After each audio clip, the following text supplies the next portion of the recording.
또 승진했던 것도 다 용서해 주시고 이 시간에 우리에게 은혜를 베풀어 주시고 우리의 마음을 어루만져 주시면서 하나님을 살아계십니다.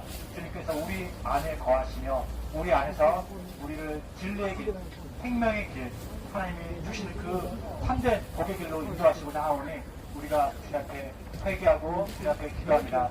빛의 사자들여 오늘의 빛처럼 새로운 원단을 비춰라. 빛의 사자들여 선한 사역을 위하여 힘을 내라. 주 함께 하시네. 주의 크신 사랑을 전파하며 복음의 빛 비춰라. 빛의 사자들여 복음의 빛 비춰라. 새로운 밤 밝게 비춰라. 빛의 사자들여 하나님 말씀 명하여 이제 전파라. 산 넘음을 걷고 힘을 다해 복음의 빛 비춰라.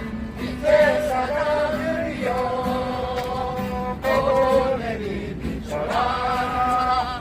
새로운 밤 밝게 비춰라. 빛의 사자들여 동서남북 어디나 땅끝까지 주님만 의지하고 눈으로 못 보는 백성에게 복음의 빛 비춰라. 빛의 사자들여 복음의 빛 비춰라. 새로운 밤 밝게 비춰라. 빛의 사자들여. 할렐루야. 아멘. 눈에 아무 증거 아니 되어도 믿음만을 가지고서 늘 걸으며 이 길에 아무 소리 아니 들려도 하나님의 약속 위에 서리라. 걸어가세 믿음 위에 서서 나가세 나가세 의심 버리고 걸어가세 믿음 위에 서서 눈과 귀에 아무 증거 없어도 이 눈을 보기에는 어떠하든지 이미 얻은 증거대로 늘 믿으며 이 맘에 의심 없이 살아갈 때에 우리 소원 주 안에서 이루리. 걸어가세 믿음 위에 서서 나가세 나가세 의심 버리고 걸어가세 믿음 위에 서서 눈과 귀에 아무 증거 없어도 주님의 거룩함을 두고 맹세하. 주 하나님 아버지는 참 이쁘다. 그 귀한 모든 약속 믿는 자에게 능치 못할 무슨 일이 있을까. 걸어가세 믿음 위에 서서 나가세 나가세 의심 버리고 걸어가세 믿음 위에 서서 눈과 귀에 아무 증거 없어도. 할렐루야. 아멘. 이 앞에 아무것도 내세울 곳이 없었나요? 우리를 위해서 누가 도와줄 수 있는 자도 아무도 없는 그런 자들입니다. 주님 세상에서 지금이 같은 그런 자들이지만 주님을 만나기 위해서 이제 나아갑니다. 날씨가 추울지라도 주님을 만나기 원합니다. 주님을 배우기 원합니다. 아버지 이 죄를 용서해 주시고 이 죄를 받아주시고. 처음에 똑같이 씨앗을 뿌렸는데 1년 지난 다음에 가을이 되었을 때는 어떤 것은 알곡이 되어서 곡간에 들어가고 어떤 곳은 쭉정이가 되어가지고 불살라가지고 태워버리죠. 우리도 마찬가지예요. 우리 사람도 그런 곡식처럼 분명히 시작하는 시간이 있어요. 이 땅에 태어나는 순간부터 우리 시작을 합니다. 그런데 반드시 곡식을 추수하는 것처럼 우리의 삶도 마감하는 시간이 있습니다. 반드시 우리는 끝이 있습니다. 그 끝이 달라집니다. 어떻게 사는지에 따라서. 곡식을 처음에 씨를 뿌렸을 때는 그 씨는 똑같은 거예요. 하지만 1년 동안 어떻게 지냈냐에 따라서 1년 동안 어떻게 지내왔냐에 따라서 알곡이 될 수도 있고 쭉정이가 될 수도 있습니다. 우리도 마찬가지예요. 처음에 다 똑같이 핏덩이로 태어나지만 어떤 사람은 알곡이 되어서 하늘 곳간에 들어가는 자도 있을 것이고 어떤 사람은 축정이가 되어서 영원히 꺼지지 않는 불에 들어갈 사람도 반드시 됩니다. 우리가 이 육신의 삶을 어떻게 살았냐에 따라서 극명하게 두 가지로 나눠지게 되는 거예요. 똑같지만 결국에는 그 가는 길이 완전히 다릅니다. 그래서 우리가 살아있을 동안에 제대로 살아야 돼요. 어떻게 살아야 될까? 예수님을 만나야 돼요. 우리 그 초 아시죠? 양초? 초에다가 불을 처음에 타면 초가 타면서 나중에는 초가 다 타면 어떻게 돼요? 불이 꺼지죠? 초의 길이는 달라요. 긴 것도 있고 짧은 것도 있지만 결국 불이 붙으면 언젠가는 반드시 꺼집니다. 우리도 마찬가지예요. 우리 육체의 삶이 장수하는 사람도 있고 간명하는 사람도 있지만 분명히 그 끝은 다가옵니다. 태어나는 순간부터 우리는 죽음을 향해서 달려가는 거예요. 혹시 여러분 중에서 나는 아무래도 죽지 않을 것 같은 불길한 예감이 드는 사람이 있습니까? 네. 혹시 그런 예감이 들면 아니요, 저는 좋은 예감, 살아서 휴가 나가요. 할렐루야. 죽지 않을 것 같은 불길한 예감이 들면 병원에 가셔야 될 것 같아요. 네, 맞아요. 우리는 반드시 죽죠. 죽지 않는 사람은 없어요. 진시황제가 천하를 통일했죠. 한 2300년 전인가요? 그때 천하를 통일했을 때 더 살고 싶어가지고 영원히 살 수 있는 그 불로초를 향해서 우연하까지 왔어요. 그래서 거제도에 외도라고 했는데 외도까지 갔다고 해요. 그렇지만 결국에는 불로초를 찾을 수가 없었죠. 그런 건 없어요. 우리 생명을 영원히 연장할 수 있는 것은 절대 없습니다. 로마 시대 때, 지금으로부터 2000년 전에 그때를 보면 사람의 평균 수명이 30년이었어요. 생명이 짧았죠? 다 30 넘으셨죠? 장사시네요. 근데 지금은 평균 수명이 70년이에요. 70년이 좀 넘을 거예요. 그러면 로마 시대 때부터 우리가 몸이 변해가지고 더 장수를 하는 것인가요? 그렇지는 않아요.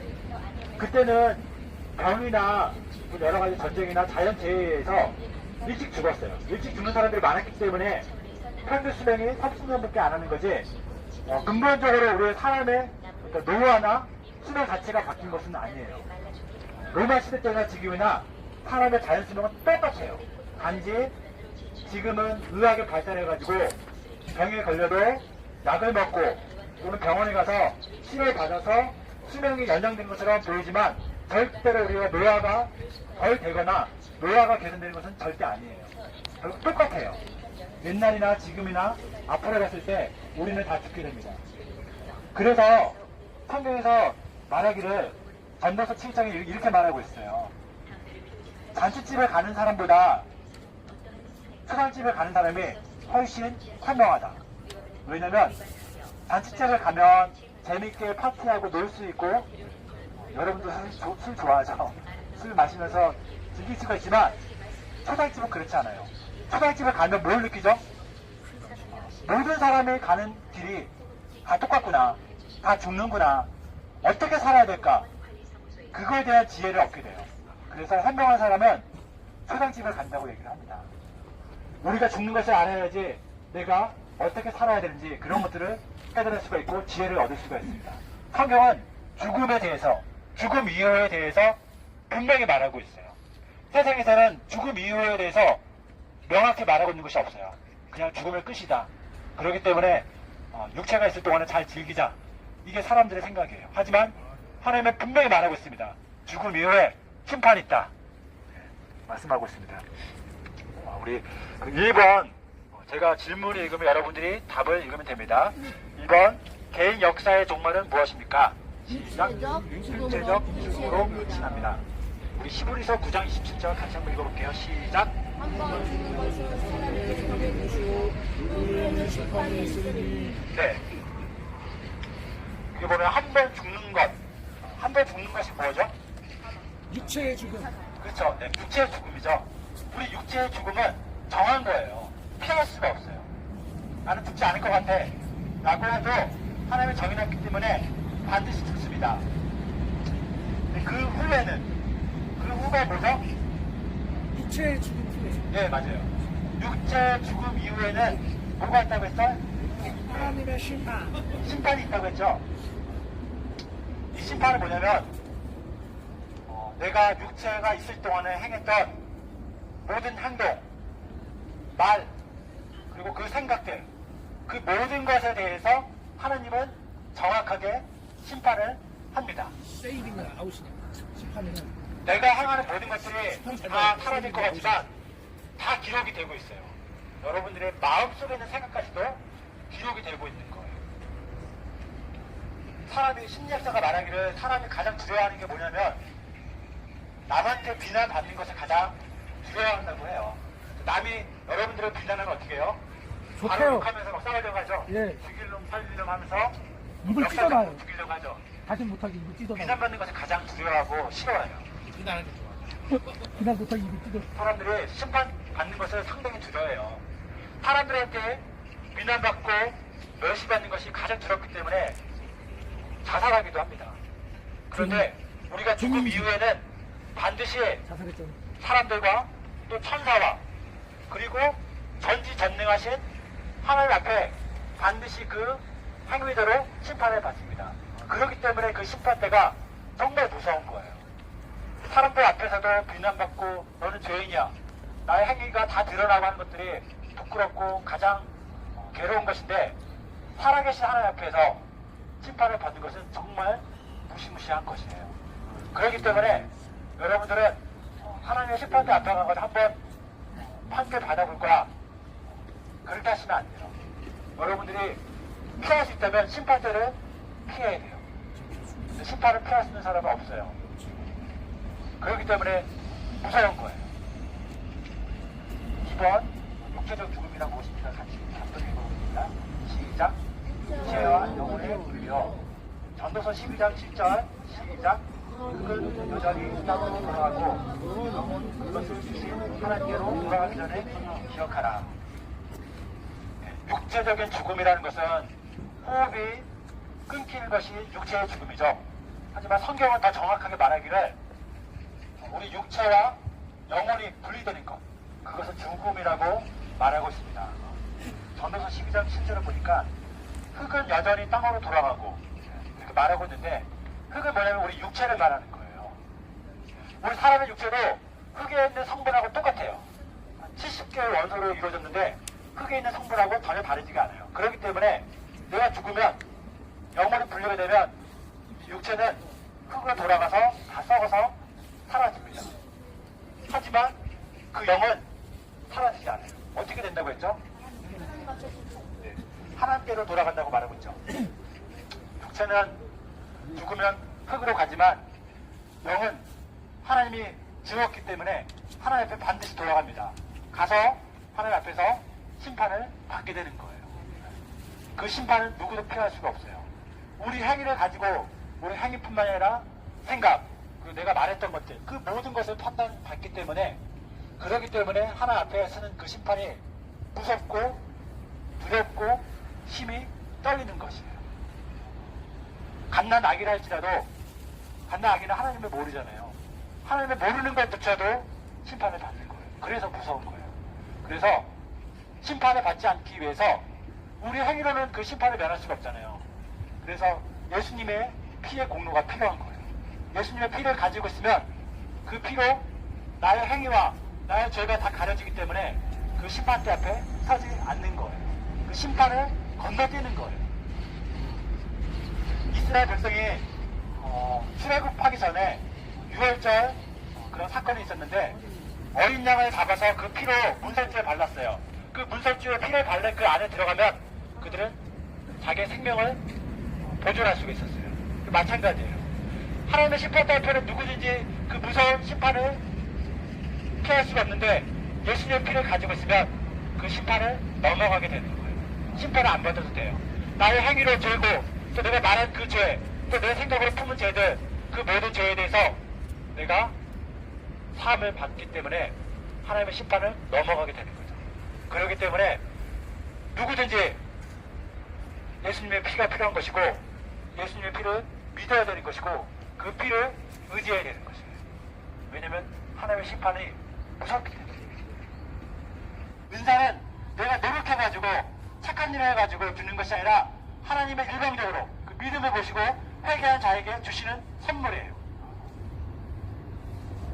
그렇기 때문에 나의 행위로서 하나님 앞에 심판대 앞에 당당히 서겠다라는 생각은 절대 가지면 안 되고 오직 하나님 앞에 회개하고 나를 살려달라고 주님 앞에 매달려야 되는 거예요.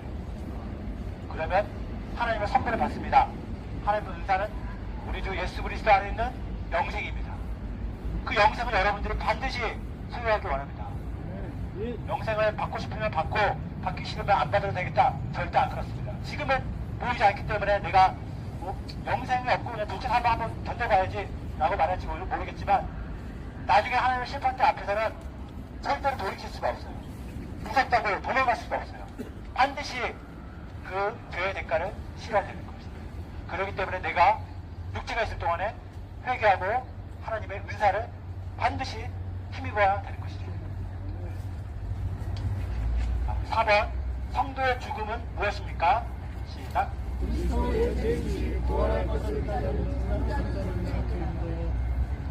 네. 성도의 죽음은 잠자는 것입니다.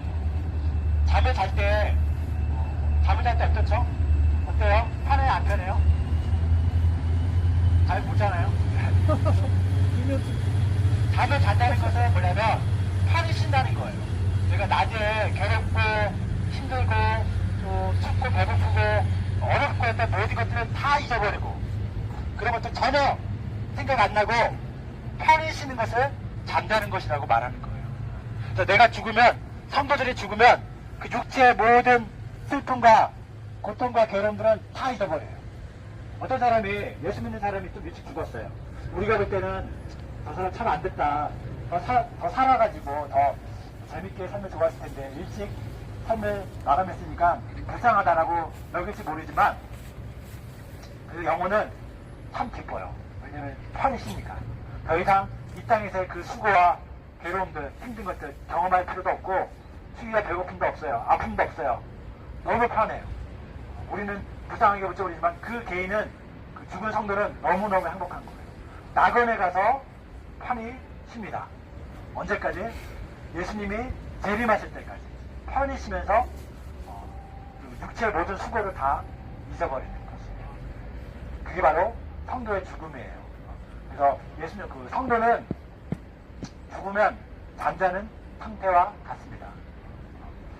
예수님을 따르는 자 중에 나사로라는 자가 있었는데 나사로가 죽었어요. 죽은 지 며칠이 지나가지고 몸이 부패해가지고 썩은 데가 나요. 근데 예수님이 이렇게 말씀하십니다. 나사로가 잔다.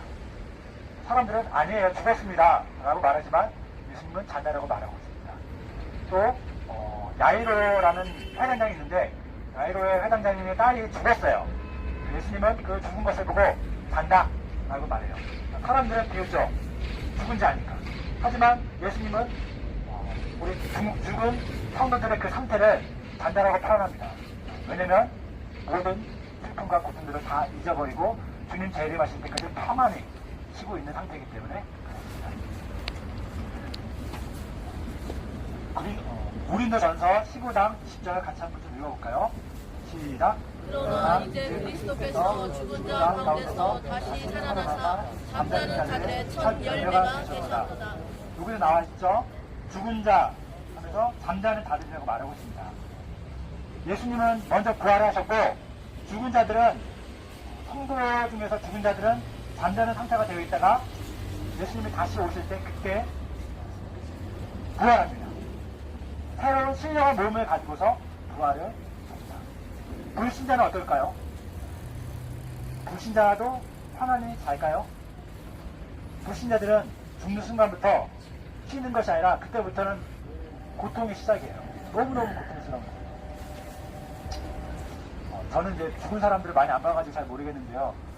장의사 또는 이제 의사나 간호사 중에서 죽는 자들을 많이 본 사람들이 거의 한결같이 하는 얘기가 있다고 해요. 뭐냐면 신자들은 죽을 때 얼굴이 평안하다는 거예요. 아무리 암에 걸려서 육체가 괴롭다가도 죽는 순간에는 잠자는 것처럼 얼굴이 펴지면서 평안히 쉬는 그런 모양으로 죽는다고 해요. 근데 불신자들은 살았을 동안에 아무리 행복하게 또 건강하게 맛있는 거 잘 먹고 잘 지내고 즐겁게 살아도 죽는 순간에는 그 얼굴이 찡그러진다고 해요. 마치 끌려가지 않으려고 몸부림치는 그런 표정으로 죽는다고 합니다. 저도 안 봐서 모르겠지만 대부분 그렇다고 해요. 왜냐면 살았을 때는 그 영적인 세계에 대해서 모르지만 죽는 순간 그 영적인 세계가 열리기 때문에 예수를 모르고 죽는 불신자들은 때문에 고통스러운 거예요. 자기가 어떻게 될지 아니까. 끌려가기 싫은 거죠. 귀신들한테 끌려가기 싫으니까 어떻게 해서든지 발버둥 치려고 온갖 인상이 다 찌푸러지면서 발버둥 치죠. 하지만 어떻게 할 수가 없어요. 그 두려움을 가지고 영원토록 쉬지 못합니다. 지옥은 마귀와 귀신들과 불신자들이 거하는 곳이요 천국은 하나님과 천사와 성도들이 거하는 곳입니다. 요한계시록 21장 3절 4절 같이 한번 읽어보겠습니다. 시작. 보라 하나님의 장막이 사람들과 함께 있음에 하나님이 그들과 함께 계시느니 그들은 하나님의 백성이 되고 하나님은 친히 그들과 함께 계셔서 모든 눈물을 그 눈에서 닦아주시니 다시는 사망이 없고 애통하는 것이나 국하는 것이나 아픈 것이 다시 있지 아니하리니 처음 것들이 다 지나갑니다. 아멘. 나중에 우리는 이제 하나님의 장막, 하나님이 거하시는 곳이에요. 하나님이 거하시는 곳에서 우리 직접 하나님과 함께 살 것입니다. 우리는 하나님께서 성령으로 우리 안에 영혼에 들어와 계시지만 잘 못 느낄 때도 있어요. 하지만 나중에 천국 갈 때는 우리와 직접 같이 얼굴을 맞대면서 말도 할 것이고 얘기도 할 것이고 그분의 은총을 직접 느끼게 될 것입니다. 그때는 하나님께서 모든 눈물을 그 눈에서 닦아주시겠다고 합니다. 다시 사망도 없고 애통, 마음이 아프고 슬픈 것도 없고 곡하는 것도 없고 아픈 것도 없어요. 왜냐면 처음 것들이란 뭐냐, 바로 이곳을 말하는 거예요. 여기 있는 땅, 하늘, 이 우주 이런 것들은 다 사라집니다.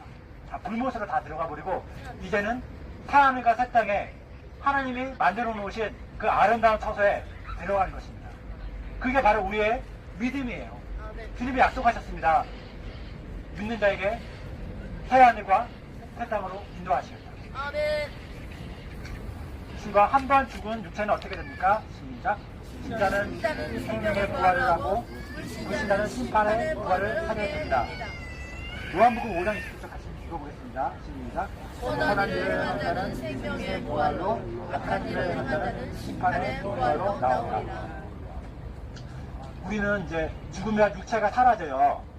낙원에 있을 때는 육체는 없어요. 영으로서 존재하지만 나중에 부활할 때 성도들은 그 영이 신령한 몸으로 바뀝니다. 예수님처럼 만질 수가 있고 볼 수가 있는, 썩진 않지만 신령한 몸으로 부활할 것이고, 믿지 않는 사람도 죽을 때는 이제 사망과 음부에 들어가겠죠.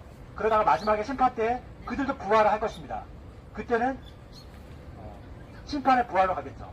그래서 그때는 이제 육체를 다시 불신자들도 육체를 갖게 되는데 그 육체는 소멸되지 않아요.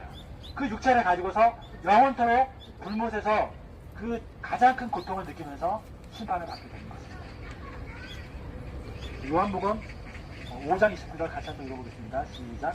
선한 일을 한 자는 생명의 부활로 악한 일을 한 자는 심판의 부활로 나오리라. 여러분, 그 선한 일이 뭐예요? 성령의 아홉 가지. 선한 일. 사랑, 자비, 인내. 그죠? 아시죠? 선한 줄 해가지고 좀 어려운 사람 뭐 힘들 때 먹을 걸 좀 주고, 그리고 힘든 사람들 도와주는 거, 그것을 말하는 것일까요? 선한 일을 행한 자는 생명의 부활로 나온다고 했는데 우리 길거리에 보면 도와주는 사람들 많잖아요. 예수님을 몰라도 도와주는 사람도 있습니다. 그런 사람들이 생명의 부활로 나가는 것일까요? 선한 일이라는 건 뭐냐면, 선한 분은 그리스도 한 분밖에 없어요. 선한 일은 그리스도가 하신 일이에요. 그리스도가 오셔서 우리를 구원하시고 우리를 위해서 자기 몸을 찢으셨어요. 우리를 섬기셨어요. 그게 선한 일이에요. 지금 우리가 해야 될 건 뭐냐면 예수님이 하신 일, 그 일을 하는 것이 선한 일이에요. 예수님이 무슨 일을 하셨죠? 우리를 살리려고 오신 거예요. 영혼을 살리는 일, 그게 선한 일이에요. 영혼을 살리기 위해서 말로만 사랑한 것이 아니라 자기를 찢으셨어요. 어떻게 보면 비난도 받기도 하고 모욕도 당하기도 하고 아픔도 당하시고 고통도 당하셨어요. 왜? 선한 일 하기 위해서, 살리기 위해서. 여러분들이 생명의 부활로 들어가려면 무엇을 해야 되냐면 선한 일을 행해야 돼요. 헌혈해야 됩니까? 네? 헌혈. 선한 일을 행한다는 건 뭐냐면 바로 주님의 일을 하는 거예요. 주님의 일은 영혼을 살리는 거예요. 영혼을 살리기 위해서 말로만 영혼 살아라 아니에요. 영혼 살리기 위해서는 말씀도 전해줘야 되지만 그들이 필요한 것들을 도와주는 것도 같이 필요합니다. 배식단 일, 맛있는 것을 여러분들을 섬기는 것, 그것도 선한 일이에요. 그리고 다른 사람을 도와주는 것, 다른 사람에 대해서 오히려 내가 욕먹는 것, 다른 사람들이 나 욕했을 때 너 나한테 욕했어? 같이 한번 두고 해보자. 이게 아니라 욕하면 내가 받고 참는 것, 그것도 선한 일이에요. 선한 일을 행해야 돼요. 선한 일을 아는 것이 아니라 행하는 자가 생명의 부활로 가는 것이에요. 예수님 믿어요. 말씀도 들었어요. 이해해요. 그게 행한 것일까요? 행한 거 아니에요. 선한 건 일을 안다고 생명의 부활로 안 갑니다. 예수님을 믿어요. 하지만 행함은 없어요. 그래서 선한 일을 하는 게 아니기 때문에 생명의 부활로 간다고 오해하시면 안 돼요. 분명히 나왔죠? 행은 잘하고 행하죠. 행함이 없으면 그 믿음은 가짜예요. 그래서 행함이 없는 믿음은 죽은 믿음이라고 말하고 있습니다. 성경에서 말하는 믿음은 세상에서 믿음을 그냥 마음속으로 이해해가지고 오케이 맞아 이게 믿는 것일 수 있지만 성경에서 말하는 믿음은 반드시 행함이 필요해요. 그래서 나는 예수님을 믿고 그다음에 예배도 드리고 기도도 했어. 그런데 행함이 없다. 그것은 선한 일을 행한 것이 아니라 스스로 그렇게 생각하는 거예요. 주님이 인정하지 않아요. 오히려 그런 사람 보고 불법을 행한 사람아 떠나가라 라고 말합니다. 우리 행함이 반드시 필요해요. 선한 일을 행한 자만이 생명의 부활로 가는 것이고 악한 일을 행한 자는 심판의 부활로 갑니다. 여러분들이 선한 일을 행하기 위해서는 예수님과 같이 해야 돼요. 예수님이 어떻게 그 선한 일을 했죠? 자신을 부인했기 때문에 하는 거예요. 자신을 부인했기 때문에 십자가를 질 수가 있었고 자신을 부인했기 때문에 제자들을 발현시킬 수가 있었고 욕을 먹어도 참고 오히려 비난받아도 우리를 위해서 끝까지 사랑을 주신 거예요. 그게 선한 일을 행하는 거예요. 여러분들이 머리로만 아는 자가 되지 말고 그것을 행해가지고 생명의 부활로 나갔으면 좋겠습니다. 주님의 말씀은 정말 그대로 이루어집니다. 여기 보면 선한 일을 아는 자가 아니라 행한 자라고 했기 때문에 여러분들이 이제는 자신을 죽여야 돼요. 자신을 부인하지 않고 자신을 죽이지 않으면 절대로 선한 일이 이루어질 수가 없고 선한 일을 행할 수가 없습니다. 선한 일을 하려면 반드시 나를 부인해야 돼요. 나의 자존심과 나의 인격이 모욕을 당하고 또 비난을 당하고 괴로울지라도 나는 죽었다. 예수님과 함께 십자가를 못 박겠다. 그렇게 생각하시고 행할 때만이 영혼을 살리는 일, 주님이 하신 일, 그 일이 온전히 이루어지는 거예요. 그렇지 않은 것은 예수님의 모양만 뭔가 본받는 것이지 가짜예요. 주님 인정하지 않습니다.